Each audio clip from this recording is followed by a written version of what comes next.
Hey guys, Nox here, back with our blind playthrough of Growing My Grandpa. So let's find out what...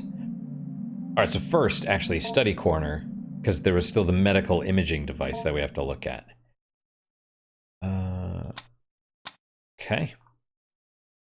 Doctor's notes.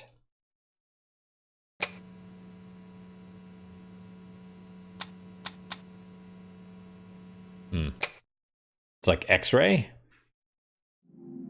I don't know. Alright. So there's the biohazard bin.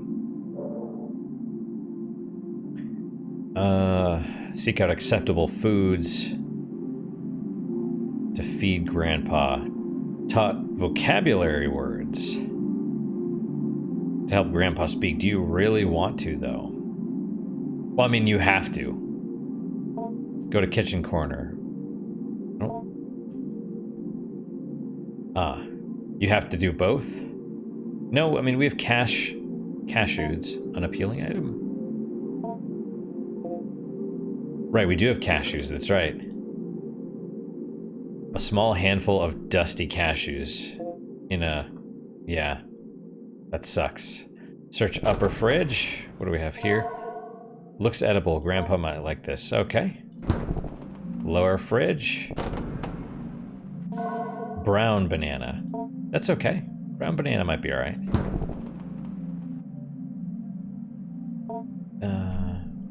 Banana.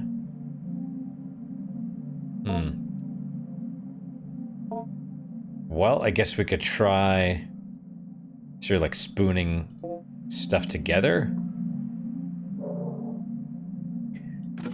Well, we have cashews. A very old leaf of lettuce is flaky and stiff, so everything's old, basically. It's not good. Let us... Okay, what's the glue for? I wonder if you can terminate it and start again. Examine... Trash. Trash. What's bulbous growth? Something appears to be growing from the wall. You take a closer look. Whoa. A pulsating sac. The slimy membrane that is its skin seems to contain something. It might be able to be opened with a blade. I don't have a blade.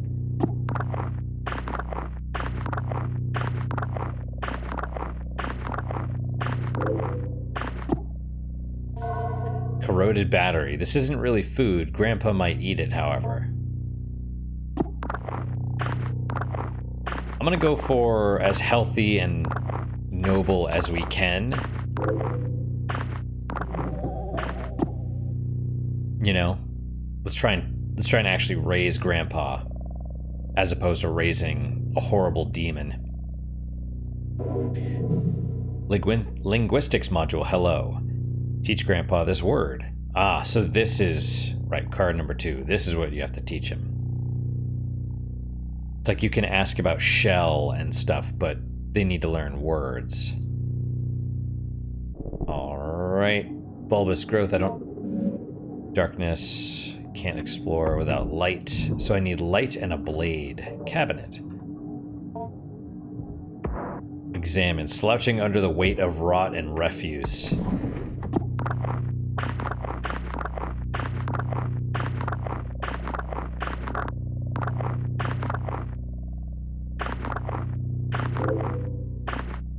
Blueberries? Looks edible. Grandpa might like this. Alright. Top drawer. Lots of garbage. I wonder why. That looks like a human skull in the corner.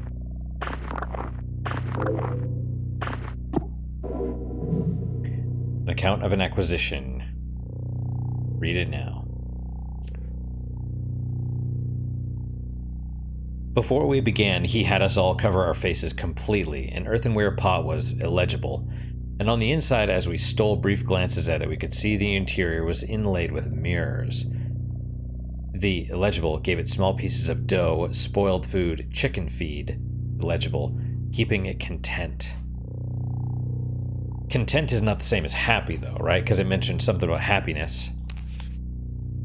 The keeper gestured toward the small bag where the food composted and told us to be careful not to feed it any meat. I asked if the rotting food was enough to sustain it, how it might get nutrients from any of this.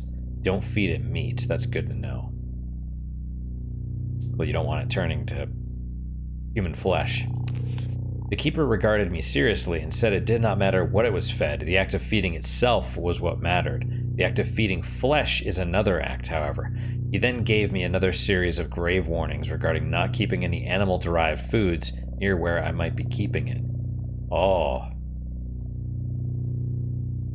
Animal, so it's gotta be vegan. That's important to know.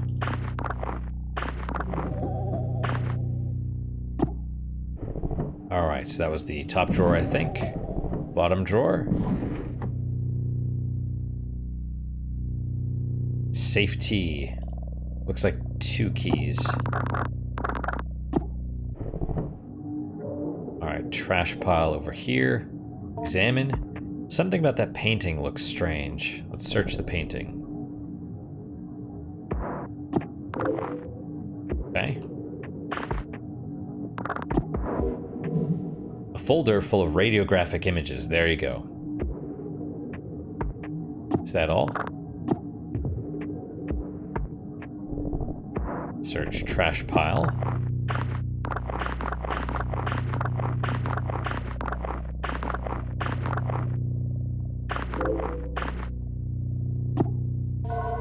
Fiberglass insulation isn't really food. Grandpa might eat it, however.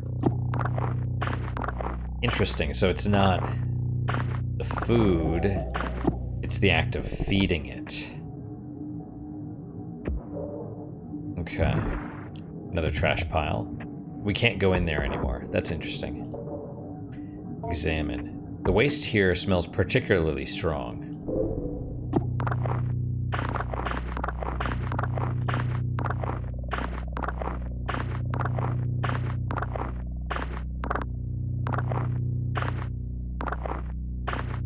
Wonder how long they've been doing this.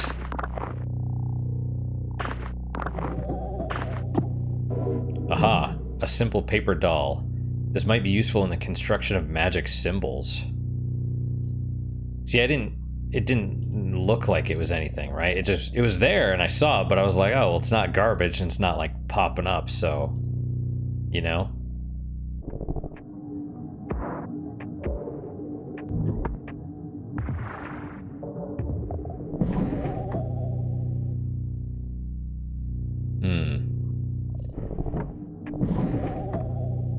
Yeah, those look like doll heads. Creepy. And then a key. No key, though.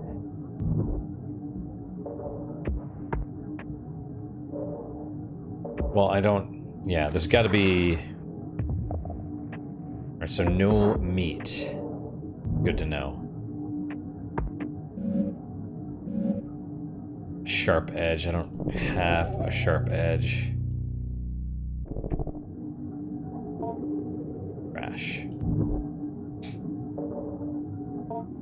Alright, so first...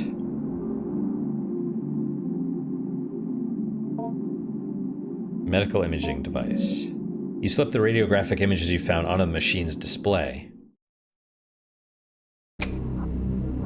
Propagation 21. Day 19 after dormancy. Nth vacuum broken. Yes, term at 21 days. So this is the actual thing? Notes in detail. Intriguing results with regard to the mimic hypothesis. A participant entered a sealed chamber adjacent to Whiskers, growth cycle 21, which had been freed from the anthropoidic vacuum, constructed quite economically from plastic and broken mirrors. First propagation's original earthenware vacuum was shattered during the move-in. Ah. Between the two, there was a semi-opaque glass panel that allowed observation both ways.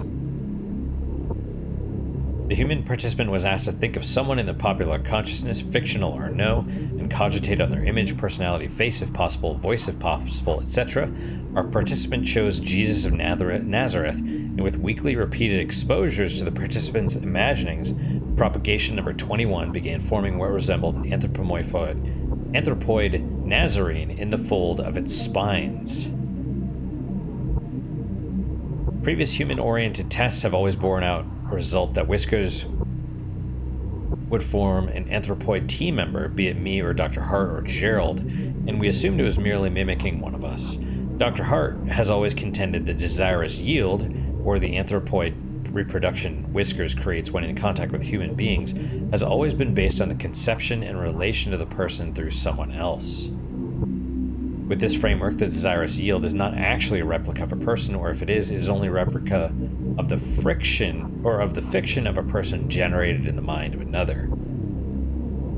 This desirous yield was not Jesus Christ, but the participants' image of Jesus assembled from their religious upbringing, religious artwork, depictions of popular culture, etc. This radiograph was taken right before the destruction of the growth cycle while Whiskers was rendered unconscious via fumigation. Right, because it's dangerous. It seems like with every successive propagation, the stem cells in the organism work a little faster, but I'm not paranoid. It's technically deathless, yes, but we're burning up whatever knowledge it's gained when we incinerate it. I don't believe in magic just yet. Maybe you aren't. Maybe you are. Maybe it is growing or adapting over time. Let's see, so this is number 2. Day 0 after dormancy, terminated at 6 days, which is probably smart. We've taken to calling it Whiskers, though of course some have interpreted it as hair or needles or quills, but Whiskers is more accurate as the needles are really more like supersensory follicles or spines. Interesting. The nerve nets distributed throughout the morphology of these spines resemble those of the genus Hydra, but have myelin sheaths that are functionally the same as vertebrae. Myelin sheaths are like neurons. As we can see in the X-ray, each spine is laden with dense optical arrangements similar to compound eyes. That's creepy. The Hydra connection is assuredly worth investigating with regard to the organism's capacity for regeneration and anecdotal deathlessness. It certain is a robust enough creature to inspire marvel that is not untinged with fear. Also, if it's so you're taking a cutting of it and then destroying the rest, and it's almost like a sourdough. Like presumably there's something still in it that's changing over time. Propagation 14, day 14, terminated 16 days. Exposure to mammalian forms, part of a series of zoomorphic influences, led to further understanding of the propagation's ability to simulate the somatic stem cells that constitute fully developed animals. I write simulate in the previous statement because examining the tissue of each propagation leads me to believe its amazing capacity for accelerated growth of vastly different forms comes from its cell-level mutability. And yet at no time does it function as the thing it becomes, except in the sense that it mimics it. That is to say, when Whiskers is removed from dormancy and replicates a rabbit's morphology, it is not seeing from the rabbit's eyes nor smelling from the rabbit's nose, but pretending that it does and doing a very good job of it. Yeah, that's creepy. Yeah, this thing is exceptionally dangerous, and you should probably destroy it if you can. Number 5, day 10 after dormancy. Wait, anthropomorphic vacuum broken, no. Terminated 12 days. So we had anthropoidic vacuum broken, yes. What does... Oh, day 0 after dormancy.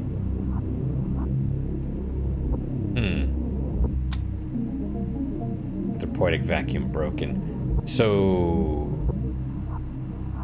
that means, like, go into the bars. Or, wait, well, I don't know.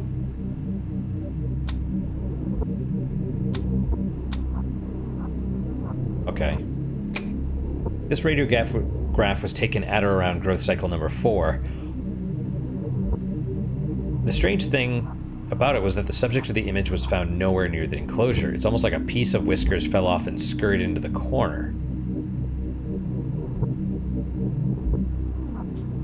I feel like we've learned a lot since then, but at the time I remember speaking about the morphology being weird, not really even resembling any extant zoomorphic structure, besides maybe a cuttlefish. Then I happened to open the thing up.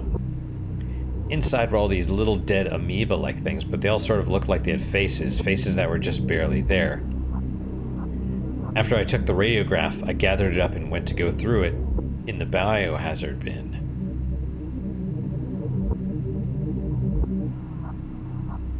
As I walked by the bars of the enclosure, I could hear Whiskers suddenly going wild, flopping around and grunting excitedly.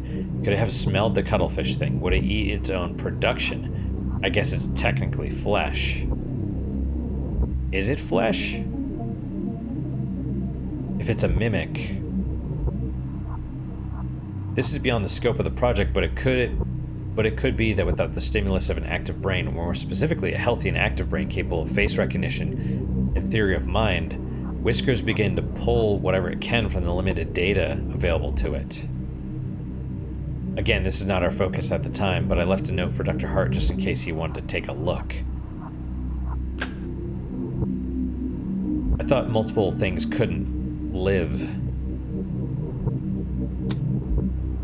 Alright, so there's only 4.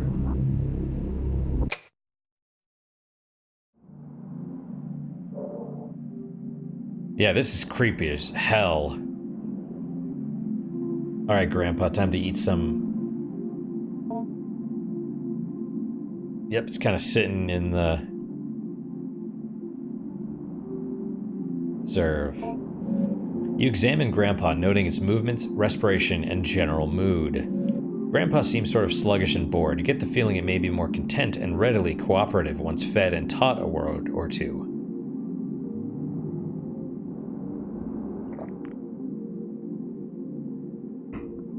Let's attempt to communicate first, I suppose. No response. Do we... let's... teach? Linguistics module. Grandpa. And it shows the mouth movements. Alright, let's try this. Would you like to view the tutorial before you start? You will not be prompted again. Yes, so we have to... There's a mini game, I guess, and if you screw it up... well... Okay, this brief tutorial will go over teaching Grandpa pronunciation and vocalization. The vocabulary word you picked will appear in the top left corner. In the bottom right corner will be a pentagon that is divided up into 8 sections. Pentagon, huh? A section of the pentagon will be highlighted briefly. A notification sound will play, and soon another section will be highlighted. You will control a small round icon that sits above the pentagon by using your mouse. The ball is constrained to the limits of the pentagon. The goal is to keep your icon over the highlighted area and move it as the area changes sections around the pentagon. When you hold left click above the correct highlighted area, the icon will start to vibrate along with the simulated vocal cords, and the current letter of your word will begin to turn red. Keep holding over the highlighted section and adjust your icon as it changes place. Soon the letter will become fully red. Interesting. After every letter becomes red, Grandpa will proudly pronounce the word to you, and it will be considered learned. Teaching Grandpa these words will accelerate its cognitive development and lead to further breakthroughs in general intelligence. Alright, let's not screw this up. Teach word Grandpa. So it sounds like... we hold... I mean... So I assume the zone where it is gonna move... just randomly. And we have to click on it. Basically, it's not like, oh, this zone is the letter E, this is X. You approach the small window set in the jail bars.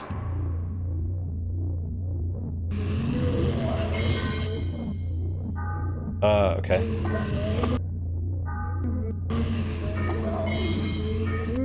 Okay.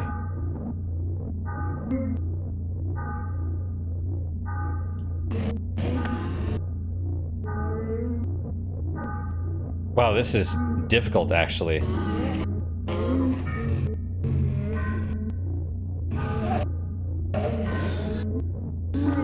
Ah,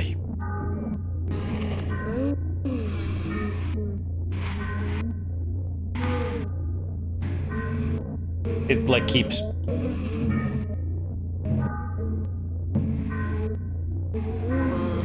Oh, come on, dude.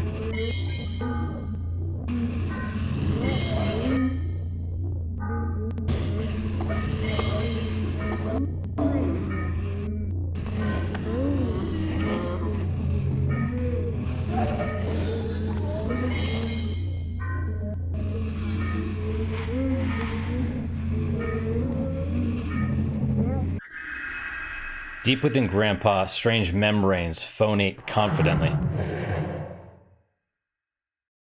Grandpa. So that was... It was a weird little mini game. I wasn't watching... I was kind of glancing up at the upper left to see where the arrow was, because it seems like... So the pentagram, it's moving around, but it keeps pulling your mouse towards the center. So you have to constantly be pushing your mouse as if it's in the center, and you have to constantly be moving it towards the area, right? So if it's up here, you got to be moving your mouse up in that direction, and then it flicks around, and then it sort of recenters the mouse, so you got to then move it in the other direction and hold. It's pretty difficult, actually, but it's...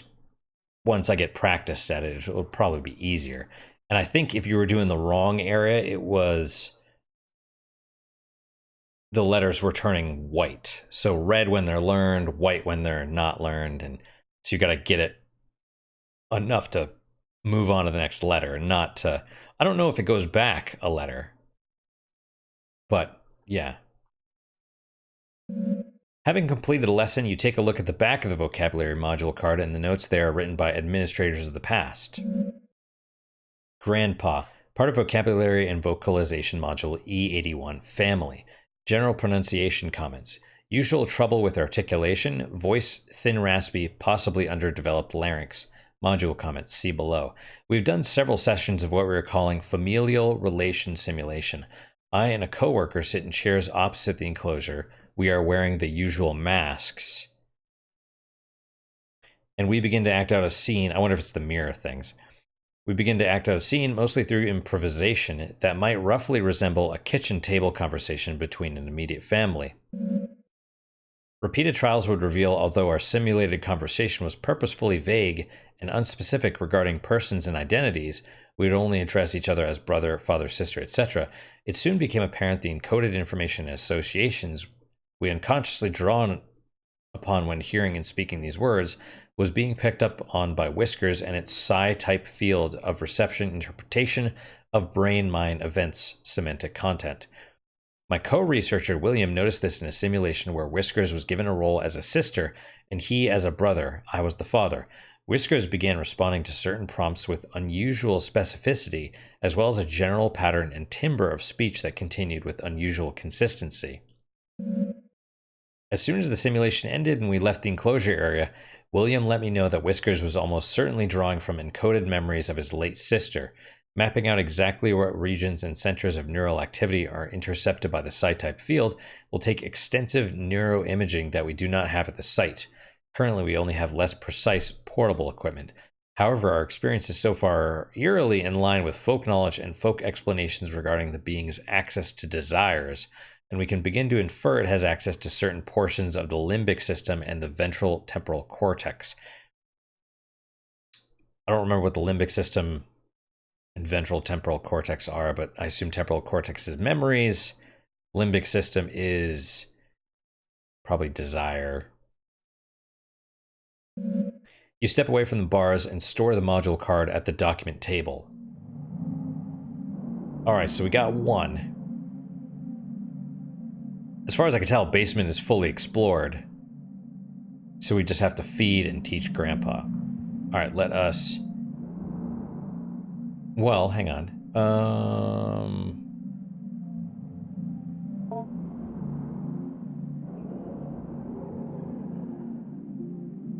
Vocabulary card, Grandpa.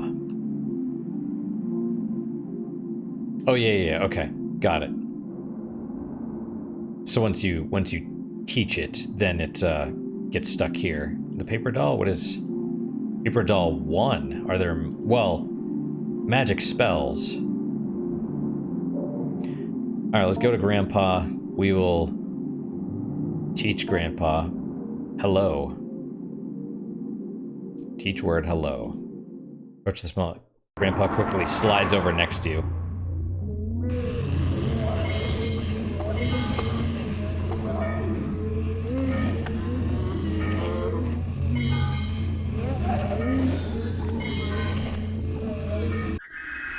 Deep within Grandpa's strange membranes, phonate confidently. Hello. So it's really hard too, because so I'm basically just holding down the mouse and then I'm moving my hand actually more in a circle to keep it in the red spot, not moving and then clicking. I just hold it down and move place to place. But yeah, it's weird. It's like Grandpa slides up to you, and then, but it's like this weird mouth slit in the burlap, I guess. That's creepy as hell. Having completed a lesson, you take a look at the back of the vocabulary module card and the notes written by administrators of the past. Hello, part of vocabulary and vocalization module A2, conversational basics, general pronunciation comments, sloppy articulation. Module comments see below. We are already encountering some difficulty as Whisker's subjectivity is so much determined by a diverse and dynamic array of influences. It attempts to mimic the thoughts and desires it passively intercepts, and these imitations go on to structure the basis of its identity. Only later in Whisker's growth cycle does it begin to form an identity, or identities, that are coherent and capable of resembling a sane, rational human being when engaged in conversation. One must imagine how hard it would be to converse with someone who is not yet oriented in one particular way towards who or how they are, because they might have 20 different honest answers to those questions, all of them mixed and muddled together. Because of this, we have started with the basics of conversation, greetings, partings, identifying one another, forming questions, etc., etc. It is fortunate that Whisker's current growth, number 19, I believe, has developed a mostly accurate human mouth simulation. Hello was a bit of a challenge in the previous growth, as it had failed to develop an adequate organ to act as a human tongue. Step away from the bars, store the module card at the document table. Alright, Grandpa has been taught 2 words. Let us go and feed Grandpa. This might actually take longer than I expect. Oh, feeding is not... Okay, would you like to view the tutorial? Yes. This brief tutorial will go over the basics of feeding Grandpa. Via induction of your unprotected insula, Grandpa has simulated the production of tooth enamel to mimic a human mouth. It will need to be fed through this in order to properly learn and grow. Right, via induction of your unprotected insula. Right, so it's... Because when they were researching, they're wearing masks and stuff so that it can't... They're studying it. You know what I mean? So it's like, they're not just giving it all this data of like, this is a person. It's like, this is what we're doing. You know, I'm not gonna show my face to you. None of this. Because it's not a human, it's a mimic. It's a doppelganger. First, you will need to select an item from the lunchbox. Click on the lunchbox in the bottom right corner. The contents of the lunchbox will be displayed. Nice food or bad food. Select an item. Doing so will fill your hand with the item. Note that any food can be put back into the lunchbox by clicking on the lunchbox with the full hand. Before Grandpa can be fed, it must judge the food by smell. Hover your hand above Grandpa's olfactory bulbs. If Grandpa is pleased, it will allow you to feed it. Most foods Grandpa will accept, however, getting Grandpa to consume other things requires some culinary deception. I see. So if you wanted to eat like batteries and stuff. When Grandpa's willing to be fed, hover your hand over its mouth and click. Ah, the mouth is the vertical slit, and it's... I guess those are eyes and nose? Grandpa will then consume the food. It's like his head is this way. Good luck on feeding Grandpa. Thanks. I'm gonna try not to have it eat my hand. I guess it's not interested in eating humans yet. Slides over to meet you. Okay, yeah, see, we have mouth and we have nose. Right. Click on Grandpa's nostrils left of its mouth with a handful of food. Is enticed by the smell. Click on the mouth to feed it. Okay, well... that is... Cashews are probably fine. Seems indifferent to the smell, but will accept it as a meal. The meal appears to have been sufficient. Okay.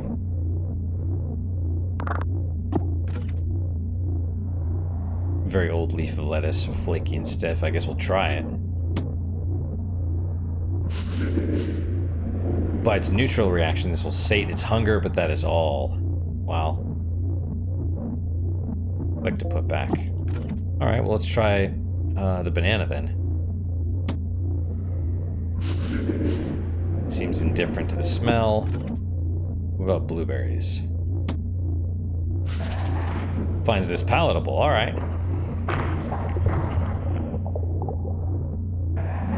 The meal appears to have been sufficient.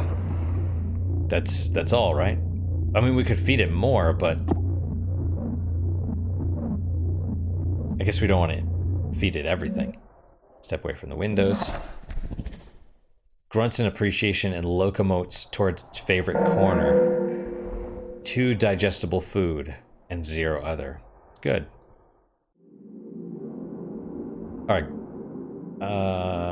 End week. Let's not do that just yet. We'll save first. Yes. Explore the basement. I mean, so at the moment we don't have any more cards anyway, but we do have more food. I don't know if this food will last another week. The food might just go bad or something, but I guess we'll see. End week. Yes. Weekly summary.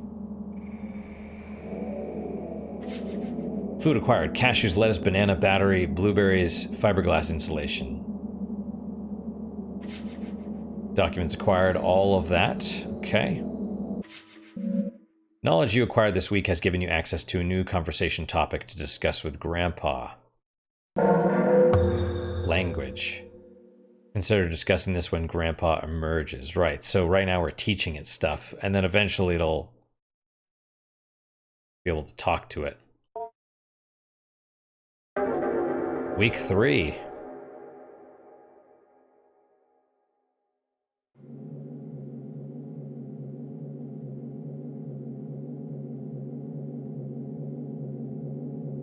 Yeah, this is interesting.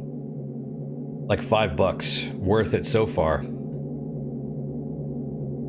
Mrs. Richards approached me the other day in order to remark on Adrian's development. She noted how much more at ease she appeared when called upon in class or when asked to participate in group exercises. I told her I'd seen this change happening as well, and that as much as I would like to take credit for it, I can only guess dimly at what might be reshaping her attitude. Mrs. Richards posited that it was perhaps Adrian's family moving into their grandfather's property. Yep. That caused the change. It apparently is out in the country, in a wooded area, full of wide open space, and far from the bustle and noise of the city. The grandfather, Dr. Jacob Hart, had jointly purchased the land with the university he was employed with, and began constructing what he was intending to be a satellite campus for a burgeoning psychological anthropology program he had a hand in establishing. Only one building ever ended up being constructed after Dr. Hart died in a car accident when driving back from the property one day. Eerily, almost at the exact same time, a grad student who was assisting Dr. Hart on some sort of project at the property vanished without a trace. That's probably William. And I assume... yeah, Dr. Hart probably... did he get rid of him? I don't know.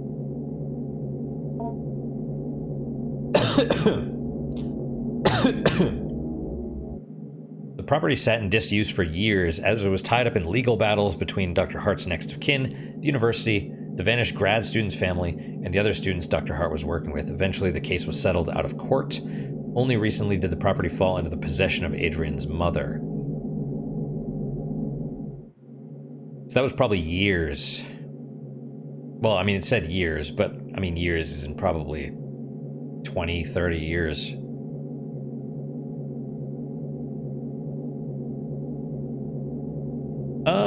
Maybe. I mean, she would have known her grandfather, so probably... how old is Adrian? So maybe it was only 5 years, but even so, you'd think it would be longer. Whatever, I guess. Obviously, I was not going to relay this whole tragic story to Adrienne, who for all I know believes her grandpa to still be living in the basement of his home. Besides, I thought she might already know all of this. Perhaps the elaborate story she was constructing was her own way of escaping the morbid details of a life, or perhaps lives, cut short by the cruel force of fate and the cynical adults who squabbled in the aftermath. I determined perhaps the storytelling she was and continues to engage in should not be encouraged by me, at least not in the way I went about it before, where I made active inquiries into her strange fantasy of a semi-sentient ball of skin. When I saw Adrian, I did not bring up her grandpa or ask questions about his growth. Adrian could not stop talking about it, however. I had no choice but to weather her bizarre, enthusiastic effusions about her new best friend. Adrian, maybe we can talk about something else. I'm not sure I'm following you exactly. He's gotten so big. He has so many whiskers that come out and can see them move around when I think about him. I'm not sure what you mean. I'm so happy Grandpa's back. He's so much cooler than Mom and Dad. Once again, for what it's worth, I've put down the story she told me as best as I could. Adrian once again told me about growing her grandpa. Ooh, music changed. Alright, so we still have the lettuce and banana. That's good. Everything that was here before is gone. I feel like there's something about this.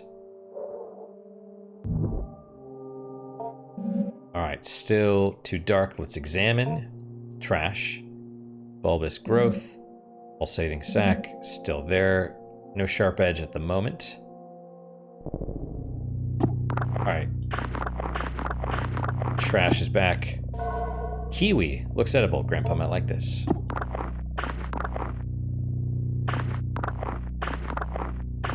So is the family throwing their trash down here? Is that what's happening?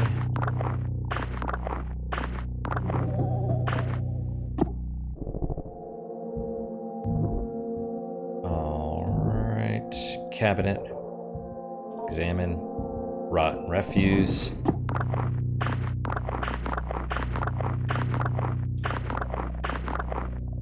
Basically, we're gonna have to go everywhere. Still no knife, though. No sharp edge.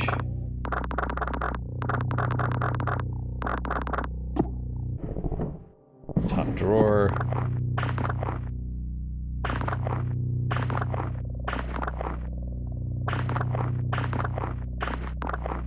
Okay.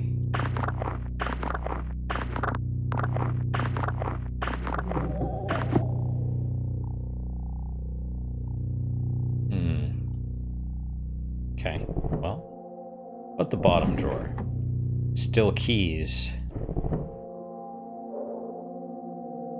Oh yeah, trash pile. But the painting, I think we got it already. That's good. Search trash pile.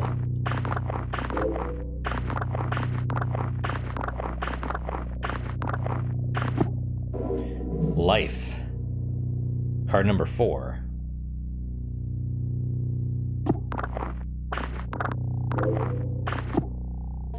Potato. Looks edible. Grandpa might like this. Yep, kiwi and potato are both fruits and vegetables. Although, I'm pretty sure you're not supposed to eat potatoes raw. I think they're poisonous or something. But, yeah. I mean, we already looked at the trash pile, right? Yeah, okay. There's a bulbous growth over here now, too, huh? That's not creepy at all. The waste here smells particularly strong. Yet another pulsating sac grows in this corner of the basement. I see. We'll probably find something next week. With the bulbous growths growing all over the place. Indecision. Yeah, this is gonna be a hard one.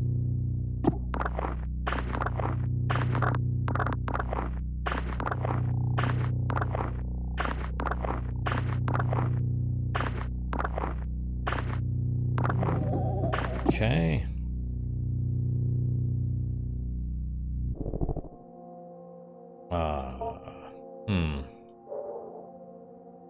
Okay, well, I mean, that's all I can do at the moment. Okay, 3 acceptable foods eat and seek out things to feed Grandpa. Got it, well, yep, we do have... I mean, presumably he'll still eat the lettuce and the banana. Alright, study corner, kitchen corner. Oh yeah, we could check the fridge too. Okay, so the posters are still gone. That's good. I was wondering if there's gonna be more garbage in here.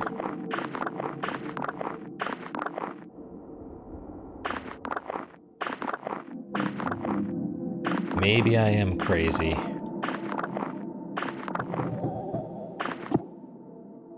Really, these don't look like things to click on?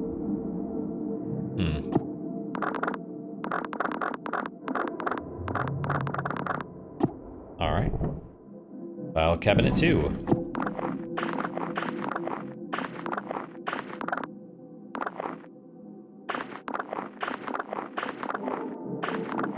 This is probably his way of making it so that you can't accidentally throw away key items, you know? It's like all these shipping labels and stuff. So Grandpa died in a car accident is what they said. Okay, and this one... Alright, what about the medical imaging? Well, we've already... Yep. Strange. Fair enough. Alright, let's see. We've got all the documents. Let's check the fridge.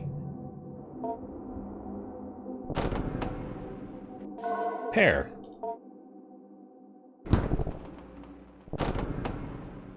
Strawberry. Excellent. Yeah, I mean, I don't plan on mixing in the weird stuff. I feel like, even though he would eat it, it's like not... It's deceptive. It's ill intent, right? We want Grandpa to be good, basically. Alright. Alright, Grandpa. Observe. Oh, I never tried attempting to communicate last time. Noting its movements, respiration, general mood. Grandpa's gums are bleeding slightly and its skin seems overly dry. May need a food packed with vitamin C. A kiwi fruit would be an excellent remedy. I could do that. No response. Alright, let's feed Grandpa first, I guess.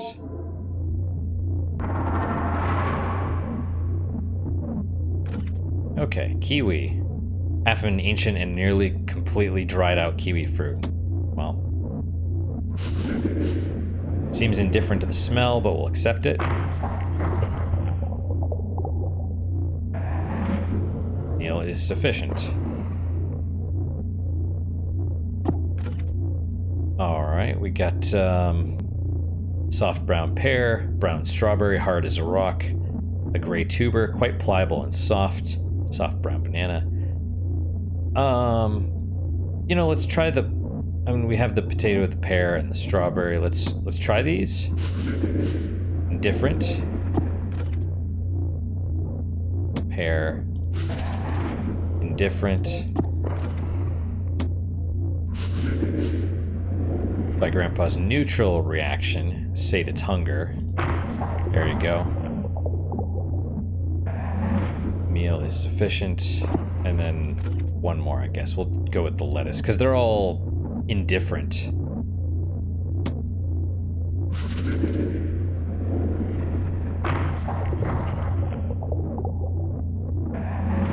Meal appears sufficient. Grunts and appreciation. 3, digestible food. Excellent. Alright, food is given, and, you know, it wanted a kiwi fruit, so that is good. Let's see. Go to Grandpa. We'll observe. Content and ready to cooperate. Sounds good to me. Let's teach. Alright, we have indecision or life. We'll just go in order. It's gonna be a pain in the ass one. Alright.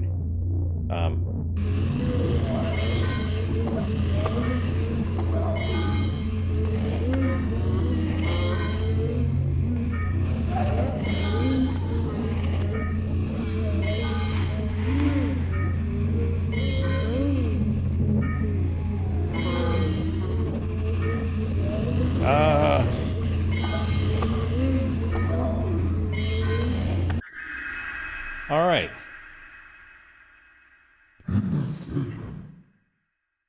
That sounded closer to English. Having completed a lesson, you take a look at the back of the vocab card. Indecision, part of vocabulary and vocalization module F23, theory of mind. General pronunciation comments, articulation problems, possible trouble with diphthongs. See below. We are introducing the latest growth of whiskers to more subtle social cues and testing its ability to judge mental states of participants in conversation. That brings to mind a quote from Subnautica when you finish the alien containment so that you can grow eggs that you find out in the wild. And it's like, just be advised, when you're studying creatures, they may be studying you, or something like that. The semantic content that flows to whiskers via its psi field is still becoming muddled and slipped without distinction into conversation, although our intention of instilling it in it a solid theory of mind will perhaps make it begin to understand that we do not know what it knows, or know what we are, without our control sending to it. Huh. One would think a theory of mind seems to develop as part of its maturation process. In order to hunt sapient beings, it must be able to deceive them. In order to deceive, it must be able to make certain metacognitive judgments, for example, if their deception appears to be working, or how one ought to be deceived. We may never see it develop a theory of mind anytime soon, as Dr. Hart has disallowed a cycle of whiskers growth to live into the beginnings of maturity. Yeah. In order to hunt sapient beings, it must be able to deceive them. I mean, as a mimic, it definitely seems like it's a predator. You know what I mean? It's not an herbivore. Although maybe that's why you only give it, you know, fruits and vegetables. It certainly desires to eat meat, but yeah. Okay, destroy the module card. All right, Grandpa, once more. Teach life.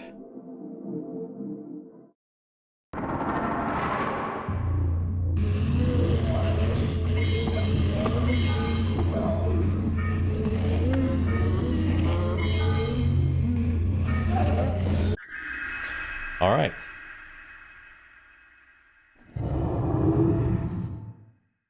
Life.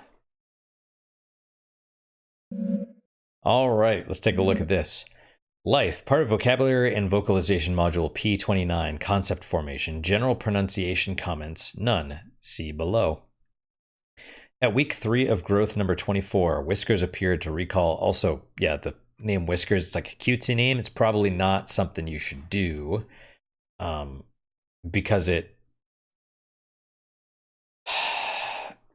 cutesy name is like, oh, it's a pet, it's domesticated, it's, you know, friendly. It's like, no, this thing is probably hostile. But then again, maybe it is for the best, because if you think of it in terms as not an enemy, maybe it would be less likely to attack.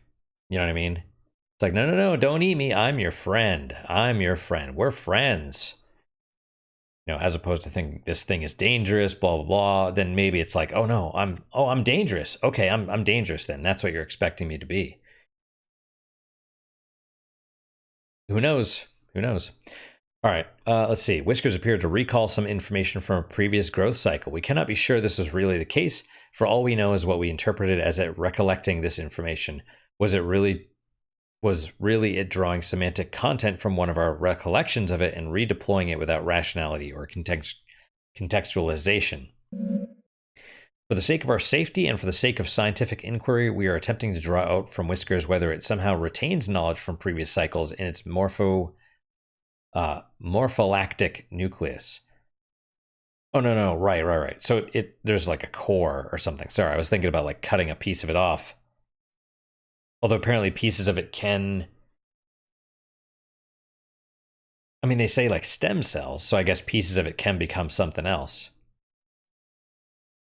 We did not think it was possible the nucleus, though complex and incredible in its regenerative abilities, was capable of this, and that the nerve network that grew from it made up the base of Whiskers' mind. And so we are now attempting to ask Whiskers, as best we can, if it has ever died, or what it might remember if it did. I love this. I mean, first off, this is like it's like a found footage thing, right? You're getting the history of what has transpired previously. Let's observe first. Content, ready to cooperate. Let's attempt communication. Accedes to your request. It approaches the bars and begins to unknit its skin. The inner grandpa, though still not fully formed, is revealed. It may be fruitful to speak with it if it can respond. Wow, it's like, okay. It's like a little person, kind of, horrifyingly.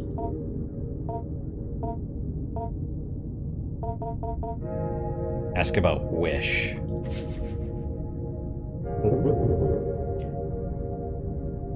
Grandpa still struggles somewhat to speak due to its underdeveloped tongue, mouth, and jaw. However, it manages to rasp out an answer.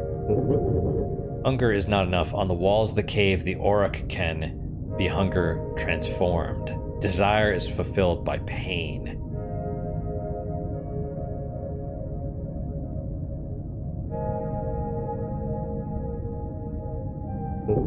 Your grandpa doesn't have the right words. Right now, I can only say I love you.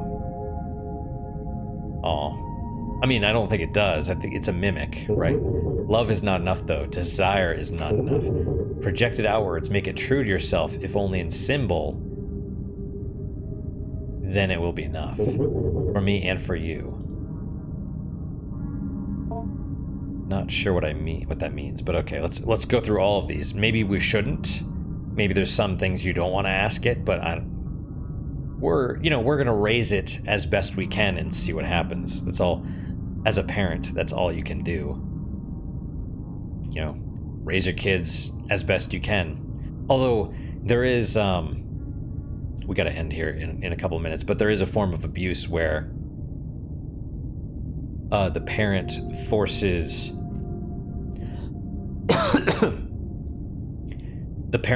the role of a parent upon the child, if that makes any sense. It's like, there's this YouTuber, Think Before You Sleep. He talks about this stuff, and he mentioned that, what's that fat chick's name?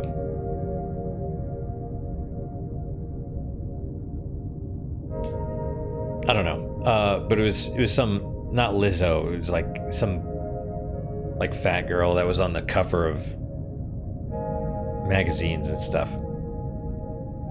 But she claims she was anorexic, and you know, she was putting it on her kid like, oh, you have to remind me to eat, even though it sounds like bullshit. I'm sure it is, because you're not 600 pounds not eating. There's a reason anorexic are people are skeletons, basically, you know, and fat people eat a ton. We're not defying science here, but yeah, there is a form of abuse where parents take on the role of a child and force their children to be parents, because that screws everything up.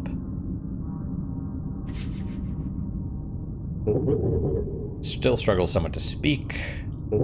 Something to grow in. My skin is not the doll's skin. My skin is not like your skin either. I can still feel your eyes on me inside my shell. I have many eyes to see, but I don't need them as much as I need your eyes, with which I can understand as seeing me. Right, so it responds to you, how your perception shapes it, basically. Which is kind of true of people in general, actually. There is a cycle of attention. You give me myself, but I am still not that. Slowly I form a human shape, and you see me more as human, and I become that. It is kind of like raising a kid. We're gonna ask about it, though.